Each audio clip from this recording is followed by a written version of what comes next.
Welcome to ETV prime. British వాళ్ళ కాలంలో జైళ్ళన్నీ కూడా స్వాతంత్రోద్యమకారులతో నిండిపోయినట్టు కూటమి ప్రభుత్వంలో జైళ్ళన్నీ కూడా వైసీపీ నాయకుల తోటే నిండిపోతున్నాయి అని ఇటీవల ఒక వైసీపీ నాయకుడు కూడా వ్యాఖ్యానించిన విషయం మనకు తెలిసిందే. ఎన్నో అక్రమ కేసులు వైసీపీ నాయకుల మీద కూటమి ప్రభుత్వం పెడుతోంది అనేటువంటి చర్చ జరుగుతుంది. అయితే అంతిమంగా కోర్టుల్లో విజయం దక్కుతోంది, ఊరట లభిస్తోంది వైసీపీ నాయకులకని రుజువు అవుతోంది. తాజాగా సుప్రీంకోర్టులో మాచర్ల మాజీ వైసీపీ ఎమ్మెల్యే పిన్నెల్లి రామకృష్ణారెడ్డి, ఆయన సోదరుడు పిన్నెల్లి వెంకట్రామరెడ్డికి భారీ ఊరట లభించింది. పల్నాడు జిల్లాలో టీడీపీ నాయకులు వెంకటేశ్వర్లు, కోటేశ్వరరావు ఇటీవల హత్యకు గురయ్యారు. ఆ హత్య కేసులో పిన్నెల్లి బ్రదర్స్ని అక్రమంగా ఇరికించారు, పోలీసులు నిందితులుగా చేర్చారు అనేటువంటిది తెలిసిన విషయమే. పిన్నెల్లి సోదరుల తరఫున సిద్ధార్థ దవే వాదనలు వినిపించారు. ఇది రాజకీయ కుట్రపూరితమైనటువంటి కేసు, టీడీపీ అంతర్గత రాజకీయ కక్షల్లో భాగంగానే ఈ హత్యలు జరిగాయి. హత్యకు ఉపయోగించబడినటువంటి వాహనం కూడా టీడీపీ వాళ్ళదే. టీడీపీ ఎమ్మెల్యే స్టిక్కర్లు, ఫోటోలు కూడా వాహనం మీద ఉన్నాయి అనేటువంటి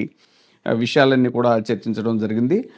ఫిర్యాదుదారుడు తొలుత ఈ హత్యలో వైసీపీకి సంబంధం లేదని చెప్పడం, కానీ తర్వాత టీడీపీ ఎమ్మెల్యే జూలకంటి బ్రహ్మారెడ్డి ఎంట్రీతో పిన్నెల్లి సోదరుల మీద కేసు నమోదు చేయడం జరిగింది. ఈ పిటిషన్ మీద జస్టిస్ విక్రమ్నాథ్, జస్టిస్ సందీప్ మెహతా ధర్మాసనం విచారణ చేపట్టింది.